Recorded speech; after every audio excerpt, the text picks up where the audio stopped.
रविवार 3 ऑगस्ट 2026 रोजीची ती रात्र होती. आग्र्याच्या प्रतापनगर परिसरात 55 वर्षांचा विमल शर्मा आपल्या कुटुंबासह भाड्याच्या घरात राहत होता. त्याला मुलगीही कळली नाही. रात्री अचानक त्या बंद घरातून मोठ्यानं बोलण्याचा आणि त्यानंतर तरुणीचा किंचाळण्याचा आवाज आला. काही वेळातच घरातील सर्व लाईट्स अचानक बंद झाल्या.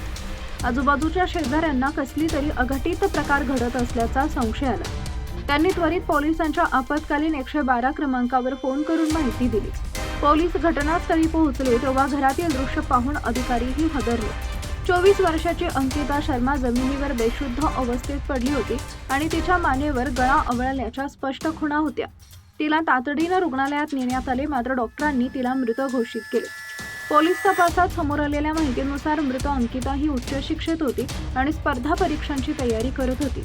गेल्या 4 वर्षापासून तिचा अमित पचोरी नावाच्या तरुणासोबत प्रेमसंबंध होते. अमित हा इंडो तिबेटन बॉर्डर पोलीसमध्ये जवान म्हणून कार्यरत आहे. दोघांच्या प्रेमाला अंकिताच्या कुटुंबियांचा तीव्र विरोध होता. त्यामुळे या वर्षाच्या सुरुवातीला म्हणजेच फेब्रुवारी 2026 मध्ये अंकिता आणि अमितनं कोणालाही न सांगता न्यायालयात जाऊन कोर्ट मॅरेज केलं होतं. लग्नानंतरही अंकिता योग्य वेळेची वाट पाहत आपल्या वडिलांच्याच घरी राहत होती. काही दिवसांपूर्वी अंकिताच्या या गुप्त कोर्ट मॅरेजची बातमी नातेवाईक आणि ओळखीच्या लोकांमध्ये पसरली. नातेवाईकांकडून ही गोष्ट कानावर पडताच विमल शर्माला संताप अनावर झाला.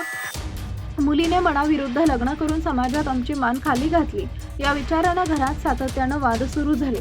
रविवारच्या मध्यरात्री याच वादाचा भडका उडाला. संतापाच्या भरात विमल शर्मानं घरातील ओढणीनं अंकिताचा गळा आवळण्यास सुरुवात केली.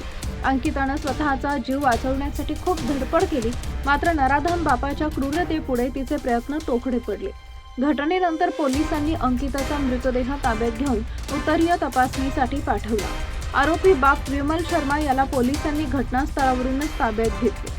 पोलीस चौकशीत त्यानं आपल्या गुन्ह्याची कबुली दिली आहे. या प्रकरणी आग्रा पूर्वचे पोलीस अधिकारी आणि जयपूर पोलीस ठाण्याच्या पथकानं हत्येचा गुन्हा दाखल केला असून आरोपी बापाला अटक करून पुढील कायदेशीर कारवाई सुरू केली आहे.